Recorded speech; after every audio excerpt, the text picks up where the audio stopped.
ये पश्चिम के व्यापारी जब भारत पहुंचे, आए तो व्यापारी बनकर, लेकिन व्यापार के साथ साथ इनकी मंशा थी राजनीतिक प्रभुत्व, पॉलिटिकल डोमिनेंस। 1498 में पुर्तगाली भारत पहुंचे, 1510 में गोवा पे कब्जा, 1636 में हुगली पे कब्जा करने की कोशिश की, पर मुगल्स ताकतवर थे।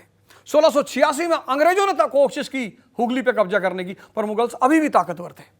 ये यूरोपीय कंपनियां शांति से बैठ गईं और अपने समय का इंतजार करने लगी। लेकिन कहते हैं कि अगर आपके अंदर धैर्य है और आप इंतजार करने जानते हैं तो आपका समय जरूर आएगा। और इन यूरोपीय कंपनियों का भी समय आया। 1739 बैटल ऑफ करनाल, नादिर शाह ने हिंदुस्तान के शहंशाह को हराया, मुर्गा भी बनाया। मोहम्मद शाह रंगीला, नाम ही बता रहा है व्यक्तित्व कैसा है। मोहम्मद शाह रंगीला दिन भर दरबार में मुजरा देख रहे हैं, मुर्गा लड़ा रहे हैं, दरबारी जो घूस ले रहा है उसमें परसेंटेज ले रहे हैं। बादशाह सलामत, दरबारियों के घूस में से हिस्सा ले रहे हैं। तो जब नादिर शाह ने इसको हराया करनाल के युद्ध में, मुर्गा बनाया, तो रोने लगा, अंकल जी गलती हो गई, माफ कर दो। नादिर शाह ने कहा ये कौन है? बोले साहब ये साहब मुगल बादशाह है। बोले ये भगाओ यार, इसको हटाओ यहां से। यूरोपीय कंपनियों को पता चल गया कि भारत का मालिक मर चुका है, और यह उनके लिए मौका था कि अपने सपने को वो फिर से जिंदा करें।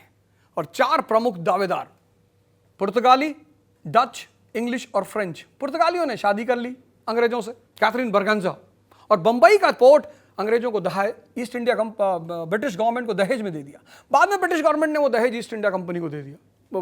बाद में ब्रिटिश गवर्नमेंट ने वो पोर्ट ईस्ट इंडिया कंपनी को दे दिया। पुर्तगालियों ने कहा साहब हमको व्यापार करना है साहब, हमें और कुछ नहीं चाहिए साहब।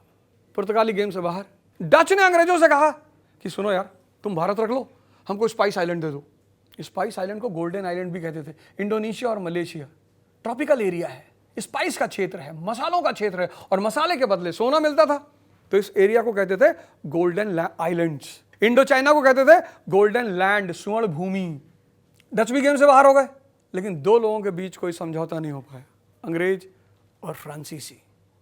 तो जब बात से समझौता नहीं हो पाया तो अब गोली से होगा, और यहीं पे एक घटना घटी, एंग्लो कर्नाटिक वॉर। अंग्रेज और फ्रांसीसियों के बीच युद्ध इस बात का निर्णय करने के लिए कि भारत का असली हकदार कौन।